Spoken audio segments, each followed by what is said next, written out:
I stand before you in the year 1977, and I assure you that change is coming. Much has happened here. Our city will never be the same. We must look ahead to a brighter day. It is a new day. In fact, Birmingham needs a civil rights museum, an historic monument that bespeaks of our history and our accomplishments. Thank you. It's a new day, 1979, and I am proud to stand before you as the first black mayor of Birmingham, Alabama. I will represent all the people. Yes, we have come a long way, but we still have a long way to go, and I plan to be a catalyst of change. As we begin this process, I will be appointing a task force to create a mission statement and plan for our Civil Rights Museum.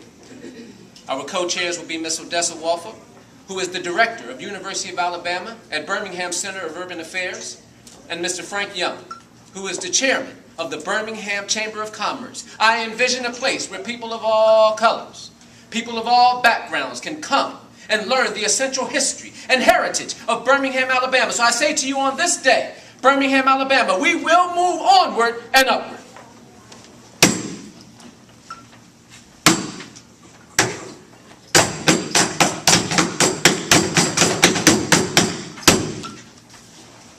Welcome, Miss Rosa Parks. Can we get you some coffee or tea? Yes. Good morning, all. Tea would be fine, thank you.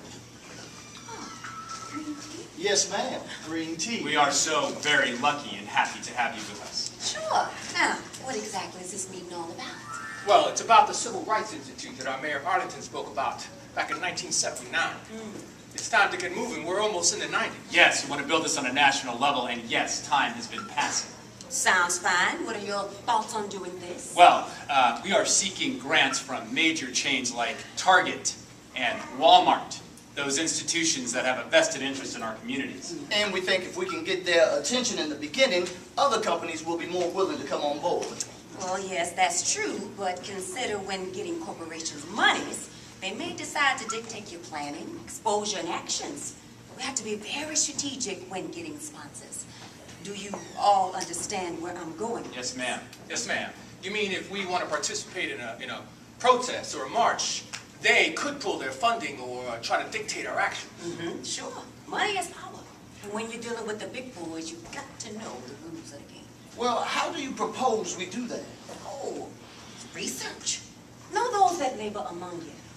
And don't get me wrong, gentlemen. Money is great, but everything comes with a price. Yes, and history has proven that time and time again, hasn't it? Well, I agree with all that. But I think with the new institute, we should get the money first and then build. You mean sell out for the dollar? No, I'm not saying that. But what I am saying is that we got to crawl before we walk. Crawl before we walk? Isn't it about time we got up off our knees? We've been down there too long enough as it is. Slavery, Willie Lynch syndrome. Martin took us to the mountaintop, and you're talking about coming back down to our knees. Mountaintop? Well, you need money to get there. Or how do you suppose you do it? Now, I don't hear any ideas coming from you, so don't knock mine. At least I am trying. And what is wrong with crawling? See, you always do this. Treat me like I don't matter. Excuse me! Are you insinuating that I should be replaced because of my opinion? Everybody's entitled to their own opinion. Yes, you are, but we are only as strong as our weakest link. And like the Bible says, if the eye offend thee, get rid of it, for it may affect the whole body. Oh, no. Of all people, don't you get religious on me. Miss Parks is not impressed. Besides, you haven't been inside of a church in years. Well, I beg your pardon, church is in a building. It's in the heart, not in a building. That's what's wrong with black folks. They always worry about buildings. Mega churches, training the... Hey! Now we're getting off the point here. Let's put aside this talk of division and build unity for a strong institute. Now, I think, yes, we do need to raise money for the institute, but we also need to get the word out to the community on what we're doing on a national level. Yes! Quit all this bickering. Now, any real ideas on how we can begin to do that? Well, together, we can all find someone high profile to take our plans to Washington, D.C. Like Jesse Jackson. No, Jesse Jackson's plate is overloaded right now. Well, how about Reverend Al Sharpton? No, Al Sharpton's busy with the coalition in New York. Well, who could we get? We need to find someone who's got lots of connections. Yes, someone who is politically savvy. High profile. Yes. Mrs. Parks, do you have anyone in mind? Well, Al and Jesse are busy. That would be my first choice. Let me make some calls. There's got to be someone out there. I want to act on this while the enthusiasm is high.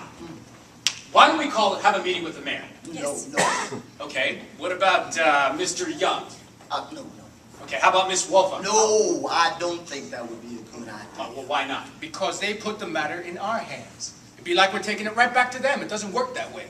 Well, that's a good point. But there has to be someone. How about Reverend Abernathy? Ah, he's busy. Wait a minute. I know someone. Who? Because they gotta be local, because we don't got money to bring somebody hey, clear out of the country. Come on. Hey, all right. Miss Parks, please. Yes, thank you. Well, he can gain access to the White House or any chamber, and he can get doors open that others couldn't, according to U.S. Representative Diane Watson, his former employer. Okay, but what makes this person so special? Oh, well, he is a creative genius and champion of civil rights. He makes the impossible possible. Thank you. Now listen. In 1978, he ran for a state assembly seat and fought the unjust for justice. He is the former president of the Beverly Hills Hollywood NAACP and has worked on many elections, including Robert F. Kennedy campaign in 1968 and Jesse Jackson 1988 presidential campaign. He worked with the first black mayor of Los Angeles, Tom Bradley, on the city's social commission, ran for the Los Angeles School Board and State Senate, as well as persuaded NBC president Brandon Tartikoff to nationally televise the Image Awards. He's the man who stands. Wow, this sounds like our man, the man with the plan. Now we're talking. Well, the question is, can we get him, and is he available? Did Jesus walk on water? Yes, he did. His name is Mr. Willis Edwards.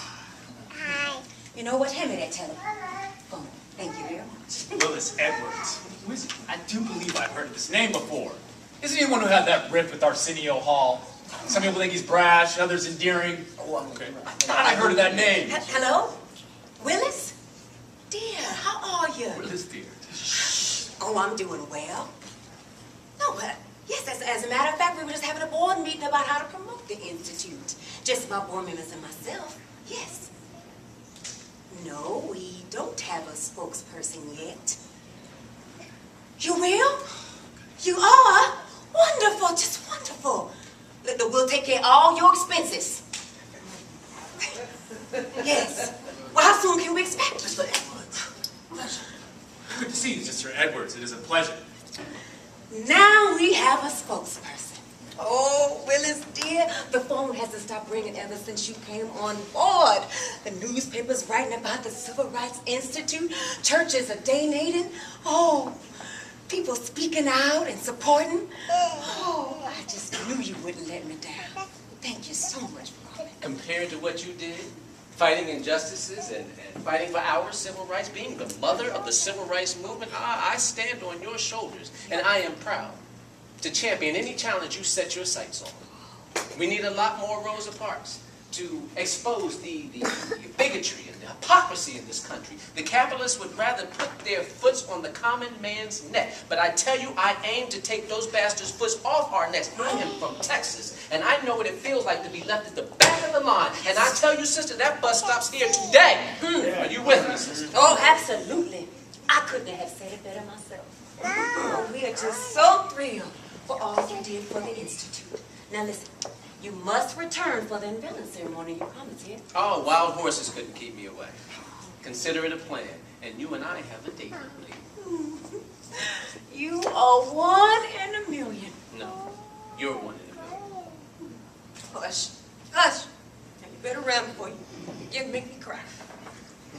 I cry.